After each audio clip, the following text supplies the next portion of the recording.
Queridos amigos de la radio, como sabéis he estado firmando en la Feria de Madrid. Así que no puedes perderte mi libro La fe, la ética y los valores de los superhéroes. El libro ideal para dar la batalla cultural con una sonrisa. Finalmente, aprovechamos estos segundos para recordarles que necesitamos los votos de todos los oyentes de Directo a las Estrellas para que nos voten en la plataforma de iVoox, que voten a nuestro canal Cine y Libertad, ese canal en el que se habla de cine y de cultura y se da la batalla cultural. Así que no se olviden de votarnos en el canal de iVoox para los premios de la audiencia. No se olviden, por tanto, de Cine y Libertad. Fundación Edelvives patrocina este espacio cultural.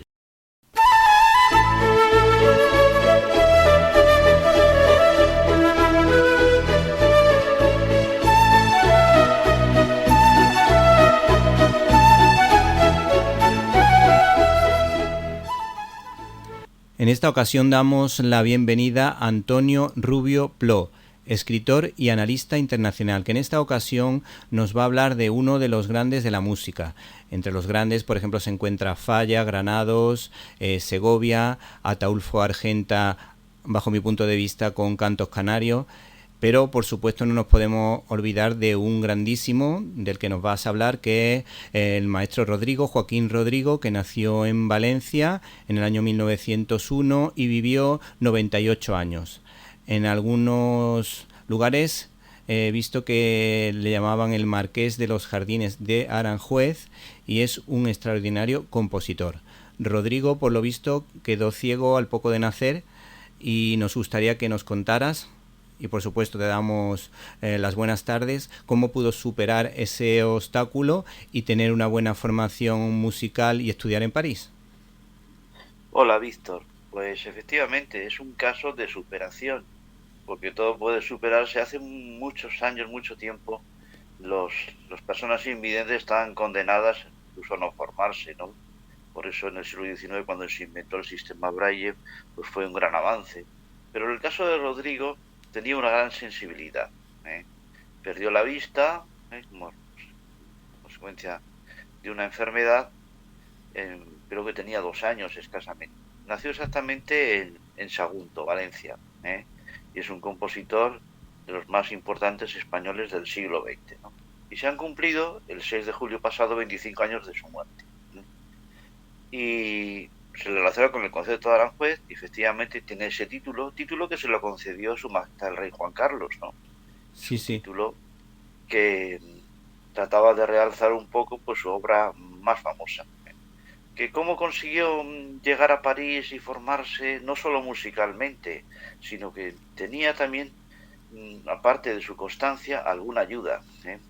Un amigo y secretario, Rafael Ibáñez, le acompañó desde su infancia, porque él era de una familia acomodada, Sí. de Valencia, y le leía obras maestras de la literatura, ensayos, historia también, filosofía, y fue su acompañante en el viaje a París. Ya para entonces Rodrigo había hecho sus primeros pinitos musicales, ¿no? En Valencia, en el conservatorio, y acabó yendo a París, ¿no? Y se le ocurrió presentar allí una obra que se llama Preludio al Gallo Mañanero, en 1927 en el conservatorio, ¿eh?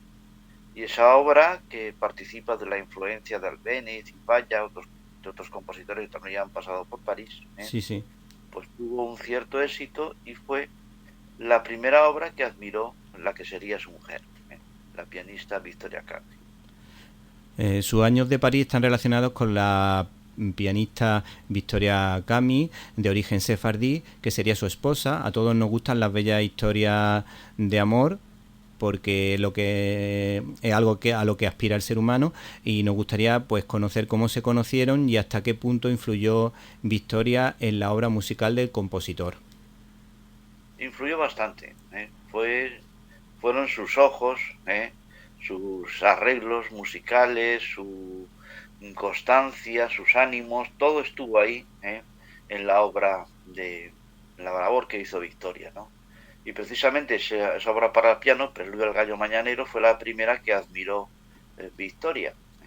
Y a partir de ahí, pues empezó un noviazgo largo, como se llevaba en algunas épocas, como aquella, ¿no? Ya de los años 20, primero de los años 30, que fue epistolar, porque él tuvo que volver a Valencia, pero al final, en 1933, 6 años después de haberse conocido, se casaron en Valencia.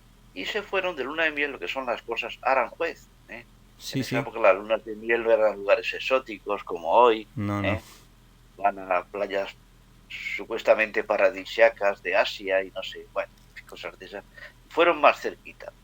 Fueron a Aranjuez y allí tuvo la oportunidad Rodrigo de encontrarse con el ambiente de los jardines y del palacio, que imagino que le explicaría y compartiría con él su esposa Victoria. Sí, que Sin además son una embargo, maravilla. Yo lo he visto en varias ocasiones con mis padres y luego con mi hijo y mi mujer. sí, por supuesto que lo es, el Real Sitio de Aranjuez.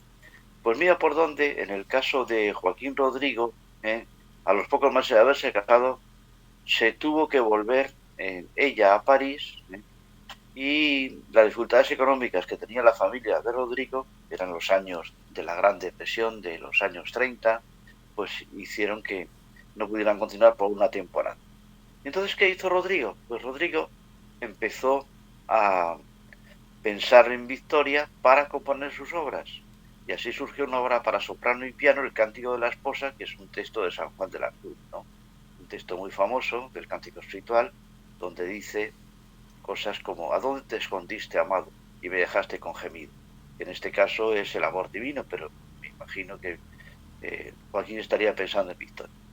Pero no solo eso, sino que en 1934, un año después, componía un poema sinfónico cuyo título en valenciano es algo así como Per la flor del liri blau, por la flor del lirio azul, una leyenda valenciana en que Jimena, la esposa del Cid, que está gravemente herido en un combate, lo acosa un caballero árabe, ¿no? Y le ofrece un lirio azul.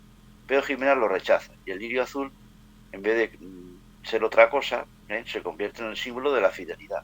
Es que, Es bueno, una música. en relación al Cilla que estamos hablando de Valencia y todo eso, la excelente película protagonizada por Charlton Heston, hay que decir que tiene la particularidad de que estuvo asesorada por nada más y nada menos que Menéndez Pidal, que incluso le regaló un par de libros a Charlton Heston para prepararse el personaje. Sí, sí, es cierto, hay imágenes que lo muestran, ¿no? Imágenes que reprodujeron los noticiarios de aquella época, de del gran historiador, que era una persona ya, pues, nonagenaria en ese momento. Sí, sí, Pues sí, como estaba diciendo, termino con esta sí. referencia, pues esta historia del lirio azul, esta historia, esta leyenda sobre el Cid, es un canto al amor conyugal, al amor fiel, ¿no? Y es una música casi cinematográfica, se podría decir. Sí, Pero al sí. final esta historia termina bien, pero continúa muchos años, porque fueron muchos años de matrimonio, y se reunieron los dos en París, gracias a una beca que consiguió Rodrigo por mediación de su amigo Manuel Falla. Este año he asistido al concierto del hambre organizado por Manos Unidas, donde he podido disfrutar de la séptima de Beethoven y del concierto para piano y orquesta número 2 de Chopin, que estaba interpretado por una pianista coreana que era una pasada, vamos, la gente aplaudía a rabiar. Y hace 2 o 3 años también pude disfrutar de otro concierto de Mano Unida, en este caso que hablaba precisamente de lo que estamos hablando ahora, del bellísimo concierto de Aranjuez. Entonces nos gustaría que nos contase en esta ocasión cuando fue a París.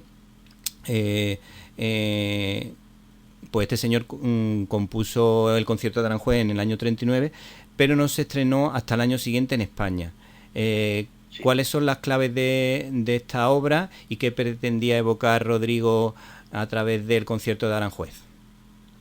efectivamente, los años finales de la década de 1930 transcurrieron en París para el matrimonio. Y ahí empezó a componer el concepto de Aranjuez. Ya lo tenía en la cabeza, quería evocar un poco la música de la corte española, no solo la de los Borbones, la de los Austrias, los años de auge de la monarquía española, ¿no? Que tenía sus reales sitios en aquel momento, ¿no? Mismo era la granja que Aranjuez, que el Palacio Real, Sí, entre sí. otros, ¿no? Y quería ilustrar un poco todo ese ambiente, en particular el siglo XVIII.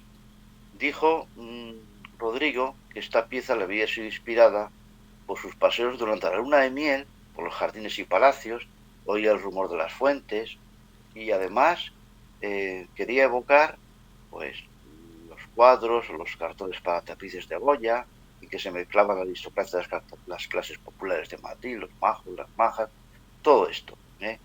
Pero sin embargo, Rodrigo no contaba otra parte de la historia que luego te voy a contar. Otra pregunta que me puedes hacer. Sí, sí, sí. Pero antes de esto, te digo cómo se terminó el concierto. El concierto se terminó en 1939. Él vivía en una casa alquilada del barrio latino, la Rue de Saint-Jacques. Exactamente, vivían los dos. Y el guitarrista de aquel momento famoso, Regino Sainz de la Maza, le había hablado a Rodrigo de componer una obra para guitarra. La guitarra entonces no era un instrumento muy valorado en las salas de conciertos.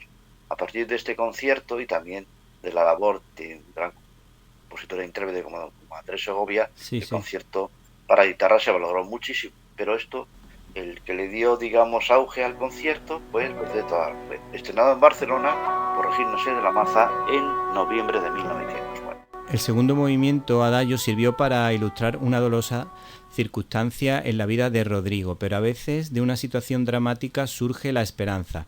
¿Puedes ampliarnos la información al respecto? Sí, efectivamente. En 1939, el año que decimos que se completó el concierto, tuvo Victoria un aborto espontáneo y perdió a un hijo.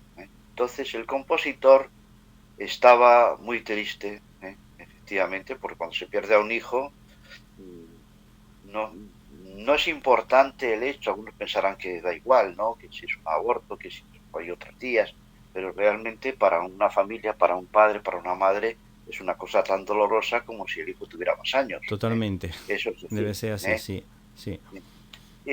Entonces, él no lo contó nunca, Joaquín Rodrigo, pero tanto su esposa como uno de sus amigos, guitarrista Pepe Romero, dicen que este segundo movimiento tan famoso, tan conocido, que han hecho muchísimas versiones, dice que simboliza otro diálogo, en que a veces se eleva el acento y la guitarra a veces destaca, es una guitarra rasgada, que queda sola, la orquesta la acompaña, pero solo al final del movimiento es cuando la orquesta empieza a actuar en toda su plenitud. Sí. Y dice estos testigos de la composición del concierto que es un concierto, es un movimiento con perplejidad y cierta rebeldía, como un diálogo del compositor con Dios, como se queja de la muerte de su hijo, pero poco a poco, la música es así, se va extinguiendo esa protesta de rasgueo de la guitarra y soledad con un clima de gran serenidad que parece sugerir una aceptación pacífica del dolor que se va extinguiendo.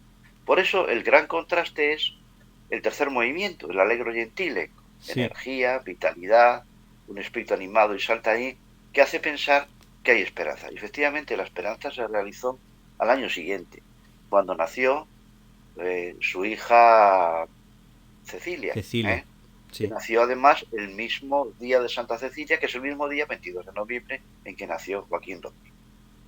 Sí, desde luego la fecha es determinante en el cambio de Rodrigo, en ese cambio que tú dices del segundo al tercer movimiento, porque lo que cuenta o lo que has contado es de una belleza extraordinaria. Pues Antonio Rubio, me ha encantado la colaboración de esta semana, como todas, y te esperamos el mes que viene con alguna de tus sorpresas de erudito. Muchísimas gracias. Muchas gracias a ti, Víctor. Un abrazo fuerte.